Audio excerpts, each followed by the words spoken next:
নির্বাচন কমিশনকে বিএনপির পার্টি অফিসে পরিণত করা হয়েছে এনসিপির নেতা মুরসালিন। আসসালামু আলাইকুম দর্শক, নতুনের চোয়ায় আজকের বিশেষ প্রতিবেদনে আপনাকে স্বাগতম।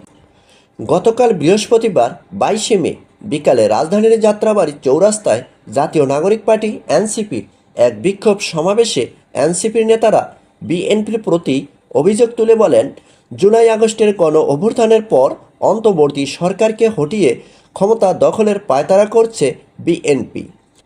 5ই আগস্টে স্বৈরাচার শেখ হাসিনা পালিয়ে গেলে নতুন করে নির্বাচন কমিশন গঠন করে অন্তর্বর্তী সরকার। বৃহস্পতিবার এই নির্বাচন কমিশন ইসিকে পুনর্গঠন ও স্থানীয় সরকার নির্বাচনের দাবিতে এনসিপি যাত্রাবাড়ি জোন শাখা এই সমাবেশের আয়োজন করে। বিক্ষোভ সমাবেশে এনসিপির কেন্দ্রীয় যুগ্ম সদস্য সচিব নিজামুদ্দিন বলেন, নির্বাচন কমিশন শুরু থেকেই একটি রাজনৈতিক দলকে খুশি করতে পক্ষপাতমূলক আচরণ করে আসছে। ফ্যাসিবাদী আমলের বিতর্কিত আইনে গঠিত সেই ইসির পুনর্গঠন করতে হবে। ইসিকে জবাবদিহিতে আনার জন্য স্বাধীন সুপ্রিম জুডিশিয়াল কাউন্সিল গঠন করতে হবে। এনসিপি দলটির যুগ্ম ও মুখ্য সংগঠক আলী নাসের খান বলেন, বিএনপির মতো একটি বড় দায়িত্বশীল দল যখন জুলাই গণ অভ্যুত্থানের হত্যাকাণ্ডের বিচার চায়নি, উল্টো আবার কিভাবে আওয়ামী লীগের পুনর্বাসন করা যায় সেটা নিয়ে সর্বদা ব্যতিব্যস্ত থাকে।